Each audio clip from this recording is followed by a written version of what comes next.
मेरा उससे क्या लेना देना ना। आप ये सवाल राहुल गांधी से पूछिए, वो लद्दाख में है, जाहिर सी बात है उनके साथियों ने उनको कुछ बताया होगा, मैं क्या कह सकता हूँ इसमें। सर लद्दाख के अंदर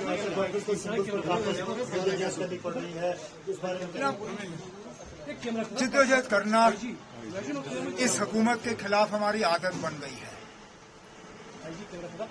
जाहिर सी बात है कि बीजेपी के दबाव में आके लद्दाख की एडमिनिस्ट्रेशन जो है वो बार बार अदालत के दरवाजे खटखटाने पे मजबूर हो रहे हैं। हमें अपना सिंबल चाहिए, हम अपने सिंबल पे इलेक्शन लड़ना चाहते हैं। लद्दाख की एडमिनिस्ट्रेशन को इससे एतराज क्यों? पहले भी हम हाई कोर्ट गए, वहां सिंगल जज बेंच ने हमारे हक में फैसला किया।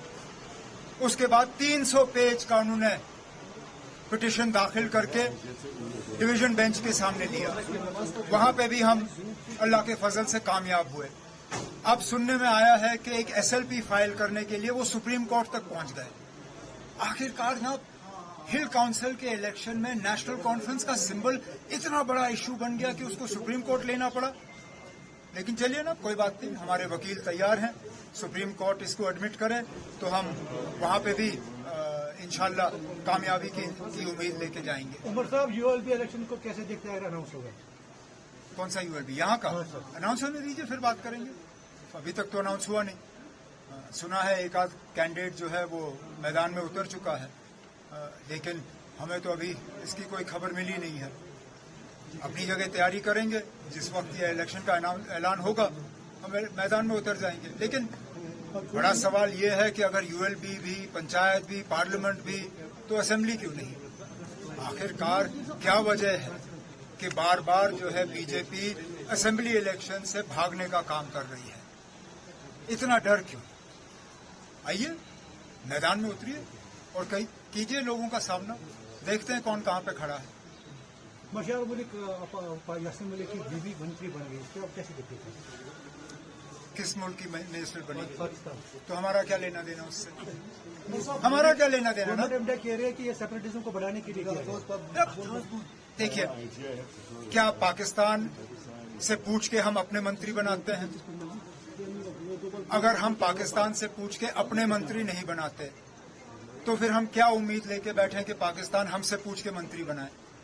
ये पाकिस्तान का अंदरूनी मामला है, हमें इससे क्या लेना देना? लद्दाख को क्वेश्चन मैंने इसलिए किया था, पीएम कह रहे हैं कि कोई भी लाइन जो है देखना, पीएम ने जो कहा, राहुल गांधी ने जो कहा, देखना मैं लद्दाख में हूं नहीं, मुझे पता नहीं कितने साल हो गए लद्दाख गए हुए। लद्दाख की जमीनी सतह पे हालत क्या है मैं उसके बारे में आपको कह नहीं सकता हूं। राहुल गांधी खुद लद्दाख में है। मैंने जैसे कहा है, जाहिर सी बात है कि शायद अपने साथियों से उन्होंने कुछ सुना होगा, सुना है तो वही बेहतर बता सकते ना, मैं इसमें कुछ कह नहीं सकता।